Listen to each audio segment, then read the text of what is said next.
Hi, I'm so glad you stopped by. I'm going to read this story called Pinkalicious and the Cupcake Calamity. One Sunday morning, we saw a huge crowd outside Mr. Swizzle's ice cream shop. I stopped to see what was happening. "Step right up, folks," Mr. Swizzle called. Behind him was a pink curtain. "Prepare your taste buds," said Mr. Swizzle. "Dessert is about to be served." He lifted the curtain. The crowd gasped. Right in front of me was the biggest, fanciest machine in the world.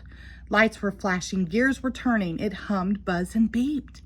"Behold," said Mr. Swizzle, "my cupcake Creomatic. Just add $1 and your cupcake will bake right on the spot." I couldn't wait to try it.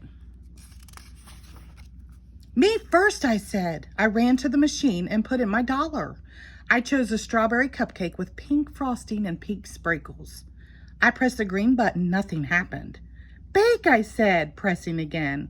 But no cupcake came out. "Let me try," said Allison. One after the other, people put their money in, but nothing came out.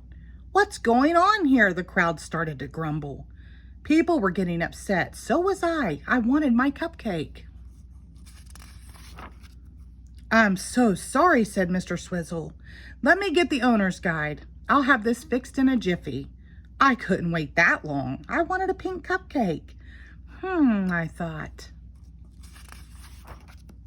I looked hard at the machine. I walked around the back. There was a little door big enough to squeeze through, so I did. The cupcake Creomatic was amazing inside. Mixing bowls roared as batter stirred. Sprinkles and frosting drizzled everywhere. I started poking around. The batter was blending nicely. It tasted good, too. There were belts full of cupcake wrappers, all ready to be filled. I swapped out the plain ones for ones with polka dots. Then I saw that only half of the machine was working. The mixers weren't pouring batter into the wrappers. There must be a power switch in here somewhere, I said to myself. I looked up and there it was. The switch was way up at the top of the machine.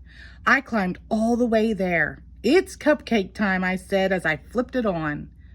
The cupcake Creomatic started rumbling right away. In fact, it started rattling. Then it started shaking. "Uh-oh," I said. The machine started filling up with batter. "I want to eat a cupcake," I said, "not be a cupcake." Something was definitely wrong. The machine shook from side to side. The walls were starting to crack. "What is going on?" I cried. Boom! The next thing I knew, I was outside again. The walls of the machine had fallen down around me. I was sitting on top of the world's biggest cupcake.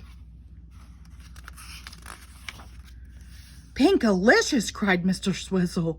"What are you doing up there? Are you okay?" I blinked. I smiled. "Yes, I'm perfect. In fact, I couldn't be better," I said. The crowd roared with laughter. Mr. Swizzle looked relieved. "Dig in, everyone," he said. Everyone loved the giant treat. "Sorry about your machine," I told Mr. Swizzle. "It's okay, Pinkalicious," he said. "From now on, I'll stick to ice cream and leave the cupcakes to you." The end. Thank you.